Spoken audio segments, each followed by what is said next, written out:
आइए देखते हैं भारत और सोवियत संधि 1971, जिसे भारत सोवियत मैत्री और सहयोग संधि के रूप में क्या है जाना जाता है। एक ऐतिहासिक और महत्वपूर्ण समझौता था जिसे 9 अगस्त 1971 को भारत और सोवियत संघ के बीच हस्तांतरित किया गया था। यह संधि भारत के कूटनीतिक इतिहास में एक निर्णायक मोड़ थी, जो भारत और सोवियत संघ के बीच संबंधों को नई ऊंचाई तक ले गई। तो अगर इसकी प्रमुख बिंदु की बात करें तो पहला हमारा है रणनीतिक साझेदारी। इस संधि के तहत दोनों देशों ने आपसी सहयोग और मैत्री विश्वास के आधार पर एक दूसरे का समर्थन करने का संकल्प लिया। इसका उद्देश्य वैश्विक और क्षेत्रीय रणनीति में एक दूसरे की संप्रभुता और अखंडता की रक्षा करना था। दूसरी अगर बात करें तो सैन्य सहयोग।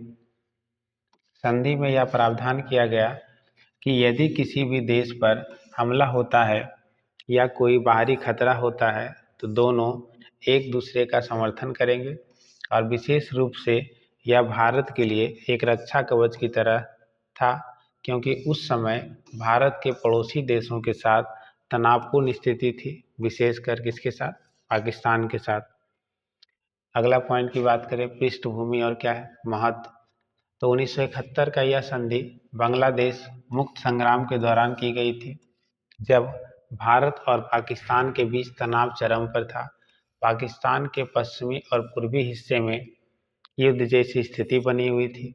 सोवियत संघ से भारत को कूटनीतिक और सैन्य समर्थन मिलना पाकिस्तान और उसके सहयोगी देशों के सामने भारत की स्थिति को मजबूत बनाता था। अगला पॉइंट था हमारा अंतर्राष्ट्रीय प्रभाव।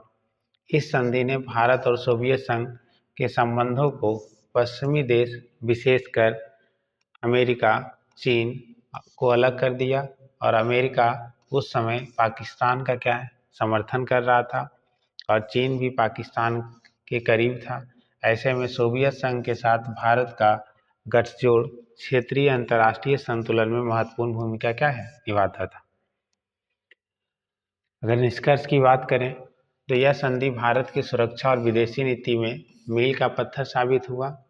सोवियत संघ के साथ मैत्री ने 1971 के भारत पाक युद्ध के दौरान भारत को रणनीतिक और नैतिक समर्थन प्रदान किया, जिसने अंततः बांग्लादेश के गठन में मदद की, और इस संधि ने भारत को एक बड़े अंतर्राष्ट्रीय समर्थन का आश्वासन दिया और दक्षिणी एशिया में शक्ति संतुलन पर गहरा प्रभाव पड़ा।